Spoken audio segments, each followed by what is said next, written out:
This is part 4, the conclusion of my interview with Edgar E. Willis. Hi, I'm Anthony Weaver, and at 96, my grandfather, retired Emeritus Professor of Communication at the University of Michigan, penned his memoir, Civilian in an Ill-Fitting Uniform.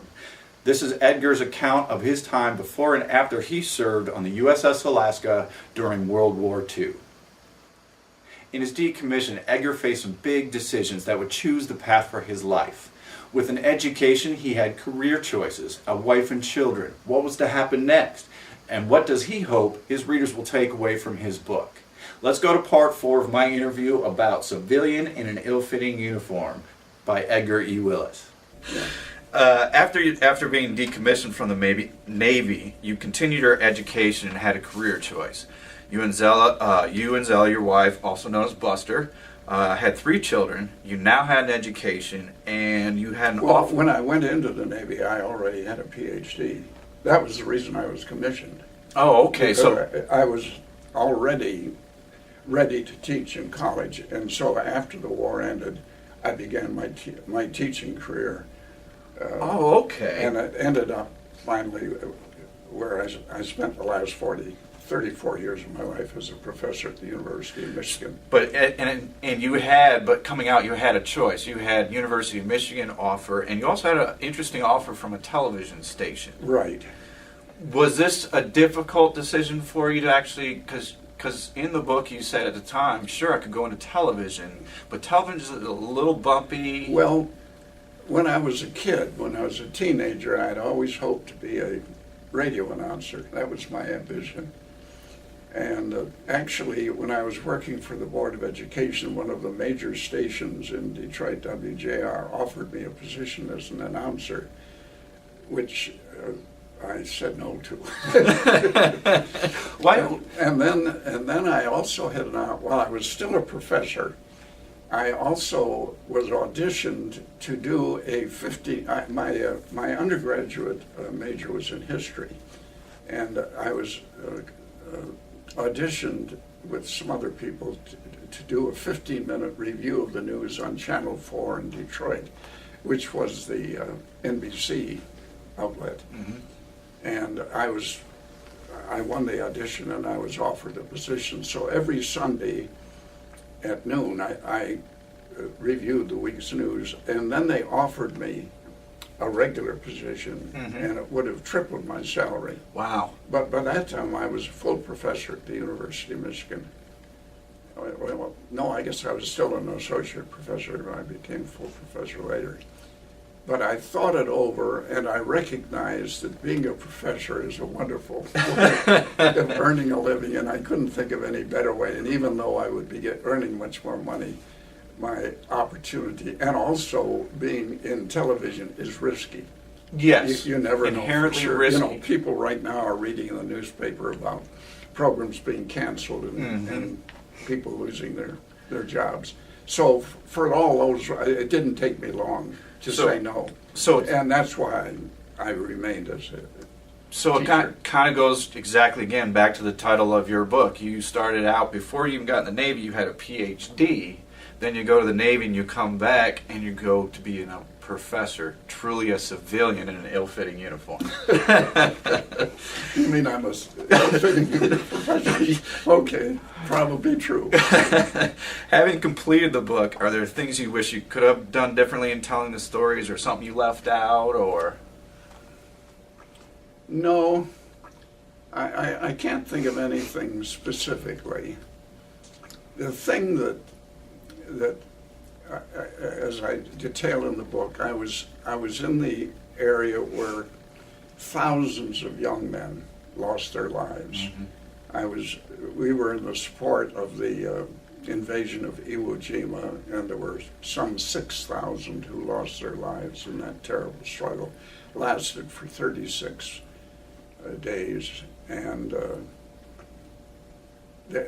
one thing that people tend to say is they gave their lives. And Andy Rooney, who wrote a very interesting memoir about World War II called My War, said that people didn't give their lives, they lost their lives. Mm-hmm. And I think I tried to emphasize that people were were losing their lives, but they weren't giving it. The only ones who gave their lives were these kamikaze pilots who were trained to dive their planes on ships, and they were all over the place. But I think I covered that. I don't think there's anything specifically that. Oh, you definitely mentioned that in the back of the book. Right. Were very specific because you definitely did not like that gave versus lost. Yeah. Now, what would you say there's some of the people can learn by reading this book? I think they, as I said it when we began talking here, I think they can learn about the history of World War II fairly quickly, because through the book as a whole, I covered. I come from English parents. My father was born in England. All my grandparents were born in England. So I was very interested in what was happening to England far before I went into the Navy or even thought about it in 1940 when England was being bombed in Dunkirk, when the sailors or the soldiers were saved to come and help defend the country. So that I covered that fairly completely, so that people who want to know what happened in World War II, they can read my book and get a short history of it.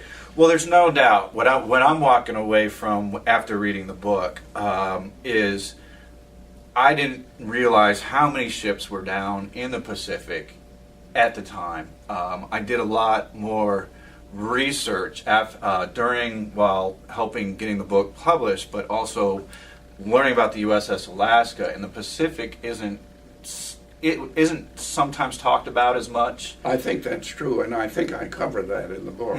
That at the time that the battle for Okinawa, now Iwo Jima is well remembered because they have that in the memorial. Washington, the memorial of them raising the flag. It's very well remembered, but Iwo Jima took place at the time that we were winning the war in Europe, and that was getting all of the attention.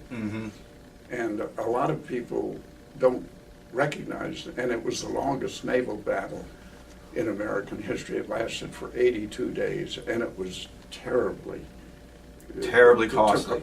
Terribly costly. There's a friend of mine who goes to the same church I do, who's a professor of psychology at the University of Michigan, and he was on what they called a picket destroyer, and there were 9 ships in his squadron during the Battle of Okinawa.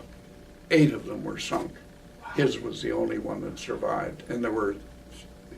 And I saw at one point I was out on deck, as I described in the book, when a kamikaze shot out of the air and hit the carrier Hancock. And the carrier Franklin was hit. I was below decks that time, but I could hear the explosions. It was loaded with its own planes that were about to take off, and 800 young men died almost instantly. So I was near to a lot of that kind of action. That's incredible. Yeah. Well, thank you for a terrific book. It's called Civilian in an Ill-Fitting Uniform by Edgar E. Willis. You can get this book from Amazon.com, and you can easily also get it off his website, where he's got more videos to watch at EdgarEWillis.com. So thanks, Grandpa, for a terrific book. It's been a wonderful interview. I really appreciate it. In conclusion, and on a personal note, I've been wanting to interview Edgar for quite a long time. I've never been really sure what to interview him about, and guess what? Due to Grandfather's longevity and his memoir, Civilian in an Ill-Fitting Uniform, I got an opportunity and I just couldn't pass it up. I want to thank Edgar for granting me the interview, my dad who helped shoot the video and of course get this memoir out, and of course Joanna who helped get the memoir put together as well. We've got a great book here and something to be really proud of. I also want to thank my whole family for all their support, and that also helped get this memoir and make this interview all happen. This interview is truly one of the best times of my life. Thank you. I'm Anthony Weaver. I'm out. Don't forget, Edgar has more. Check out his book and video series, How to Be Funny on Purpose, An Anatomy of Humor. And of course, you can get Civilian in an Ill-Fitting Uniform, a memoir of World War II. Go to www.edgarewillis.com. That's www.edgarewillis.com.